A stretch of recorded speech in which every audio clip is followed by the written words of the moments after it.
deep dive. It is Friday, August 22nd, 2025.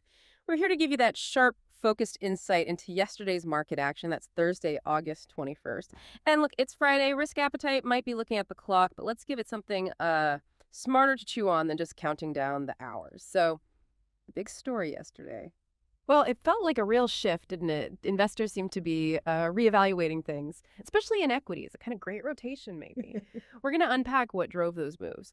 But first, before we really dive in, a quick word about our partners who make this possible. This deep dive is powered by Nextsight. They're a global intelligence and investigations firm, and they do more than just collect data, much more. They use their open-source intelligence platform, Site Connect, to turn signals into real strategy. Clients can tailor reports exactly to what they need, market analytics, cross-border investigations, you name it. They really operate on another level. You can find out more at www.next-site.com. That's next-site.com. Right.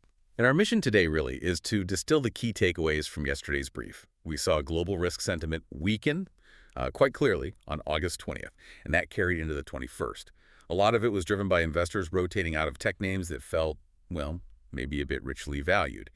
So we'll look at how the big indices reacted, S&P 500, NASDAQ, but also the Stoxx 600 in Europe, the FTSE 100. And we'll track the knock-on effects, U.S. Treasury yields, the dollar, oil, gold, even crypto. But the goal is to connect the dots. What are the macro drivers, and what should you be watching for, especially with Jackson Hole kicking off? Okay, let's do it. Thursday, August 21st in detail. That theme. Weakened risk sentiment, investor rotation. You nailed it. Looking at equities, the U.S. markets definitely felt that pressure. S&P 500 slipped, 0.26%. NASDAQ Composite down more, 0.68%. But the Dow Jones Industrial Average was, interestingly, basically flat. So what's the real story there? Just broad selling or something more targeted? Yeah, that's the key question, isn't it? What was under the hood? And the weakness in the U.S., it was really concentrated in those big mega cap technology stocks. There are growing concerns about, well, call them extended valuations, and maybe a touch of AI exuberance creeping in. So this wasn't random. It looks like a conscious profit-taking move, investors locking in some gains, and it signals a shift, maybe, in how the market sees tech's ability to just keep growing at that incredible pace. Like, can they really keep it up? Right, and that contrasts pretty sharply with Europe, doesn't it? While U.S. tech was wobbling, the Stoxx 600 actually managed a small gain, up 0.2%, and FTSE 100 in London hit a record close, up a strong 1.1%. So is Europe just dodging the bullet, or is something else going on there? It really tells a story of sector rotation, a classic defensive maneuver when risk appetite cools off a bit. In Europe, we saw money moving into defensive consumer stocks, healthcare stocks. Those sectors picked up the slack from tech declines. Names like Nestlé, Rockwool, Alcon, Staples, personal goods, they saw gains. And that helped lift the overall European benchmark. So investors weren't just running away, they were rotating, seeking shelter in perceived stability. Speaking of stability, or maybe the underlying lack of it, let's talk market breadth and volatility in the U.S. That painted a less rosy picture. Market breadth narrowed quite a bit. Fewer than 40% of S&P 500 stocks closed above their 50-day moving average. That's down from over 50% just the week before. And the VIX, the fear gauge, it climbed a little to 15.69, but honestly, that still feels pretty low, doesn't it? Right. What does that narrowing breadth signal to you, the listener? And why is the VIX maybe surprisingly calm? That narrowing breadth, yeah, it's like the market's climbing a wall, but only a few fingers have a really strong grip. It highlights vulnerability. Fewer stocks are participating in the rally, which means if there's a stumble, the fall could be harder because there's less broad support underneath.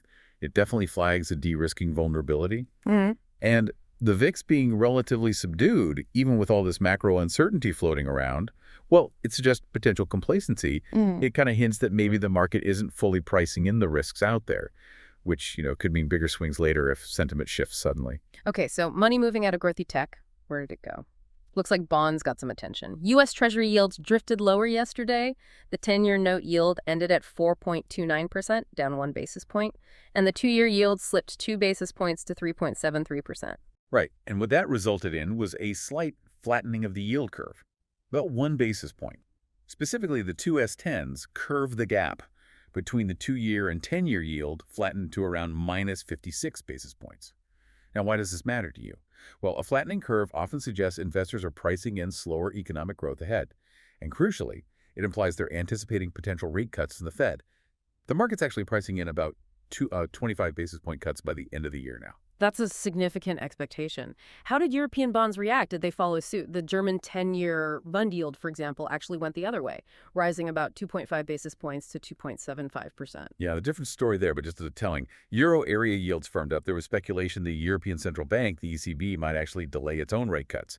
So the spread between German bonds and U.S. Treasuries narrowed a bit. It shows that relative safe haven demand for U.S. Treasuries was still there, even as U.S. yields fell overall. Different drivers. Fed cut expectations in the U.S. versus maybe delayed ECB easing in Europe. That led to divergent moves. Okay, let's shift gears to currencies. Foreign exchange. The U.S. dollar index, the DXY, it looked pretty strong. Climbed 0.44% to 98.65. That dollar resilience, it just keeps popping up when markets get a bit nervous. Absolutely. It's a classic safe haven demand play. You see it time and again when equity volatility picks up. Yeah. Investors get jittery about riskier assets like stocks, and they tend to flock to the dollar. It's seen as, liquid and safe. What does it indicate about confidence? Well, it shows that underlying caution is still very much present, despite markets being near highs. Fear can definitely win out. And against the euro, the dollar was buying about 0.86 euros. So the USD rate was around 1.1639. We've seen that euro range this year between, 1.02 and 1.18 roughly. Really highlights the dollar strength. What about other major pairs? Any standouts? Well, looking elsewhere, sterling against the dollar, GBP USD, was hovering near 1.275. That came as UK inflation showed some signs of easing, which might give the Bank of England a bit more breathing room, potentially. Dollar yen USD GPY was pretty steady, around 145.4. Markets are kind of watching the Bank of Japan, expecting them to stick with their current policy for now. And the Chinese yuan midpoint set near 7.18 per dollar. Seems that PBOC is okay with some gradual depreciation to help support their economy. So different regional stories playing out. Got it.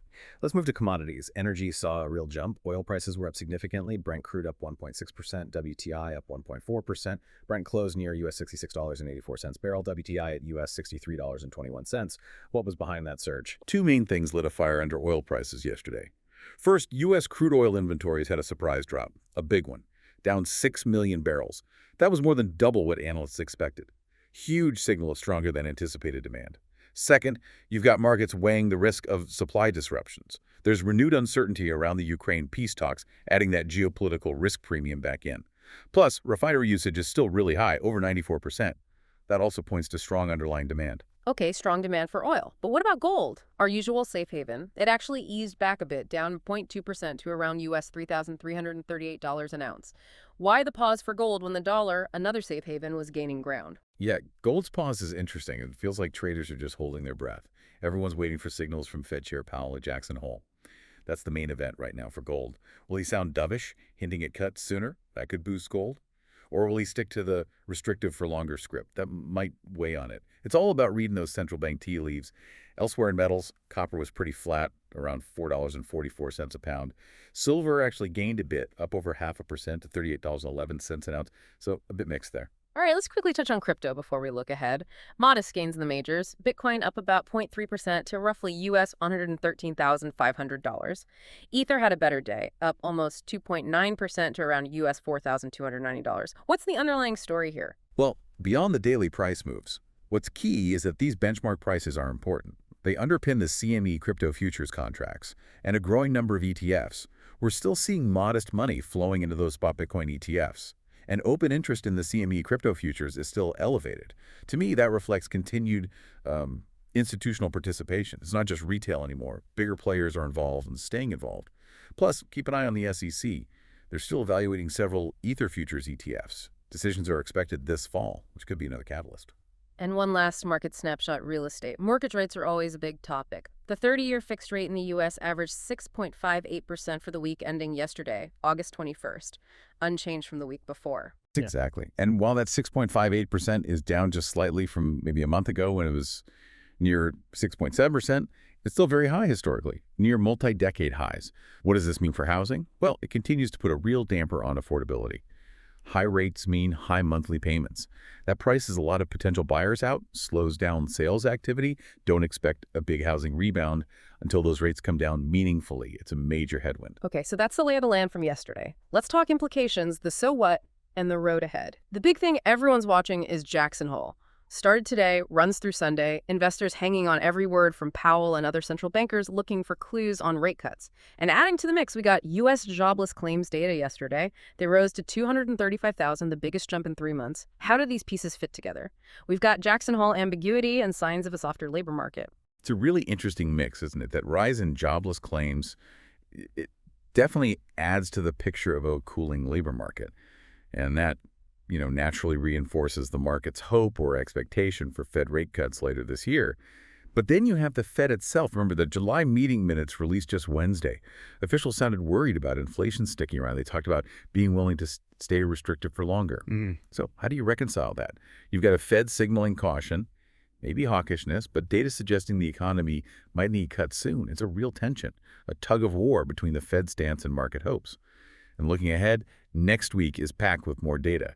U.S. durable goods on the 27th, the Fed's preferred inflation measure, PCE, on the 29th, plus PMI data out of Europe, Germany's IFO survey, lots more inputs coming. A lot to watch indeed. So for our listeners, particularly those in strategic roles, CIOs, CFOs, treasury teams, what are the key actionable insights? What should be on their operational watch list right now? Great question. Navigating this dissonance is crucial for risk management. First, with markets near highs but breadth narrowing, any surprisingly hawkish tone from Jackson Hole or weak data next week could spark more rotation, quickly, into defensives.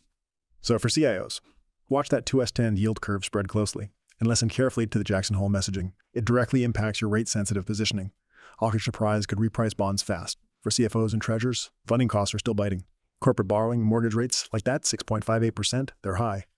Don't expect relief soon on financing costs. That means continued pressure on budgets, investment plans, manage cash carefully. For risk managers, that low VIX around 15.69, despite all the uncertainty, it might mean downside protection. Hedges are relatively cheap right now. But don't get complacent. Monitor implied volatility, especially around next week's data releases. For CIOs with commodity exposure, watch oil. That inventory drop and the geopolitical risks mean energy portfolios could see volatility. Keep an eye on OPEC plus chatter too. Be ready to adjust. And finally, for CFOs and treasurers dealing internationally. That stronger dollar, around 98.65 on the DXY, and weaker euro near 1.1639. That impacts earnings translation if you have euro revenues. Consider hedging your FX exposure before the European pivot hits next week. Protect those margins. Excellent points. And remember, if you're looking for intelligence that doesn't just keep up but genuinely keeps you ahead, Nexsight delivers. They support executives, analysts, investigators all over the world with insights that are reliable and, crucially, immediately actionable. So that wraps up our deep dive into the Thursday, August 21st, 2025 intelligence brief delivered here on Friday, August 22nd. Hope you found this useful. Don't forget to subscribe on YouTube and Spotify. Drop us a like, a share, maybe a comment. We genuinely love hearing your perspective. And maybe a final thought to leave you with.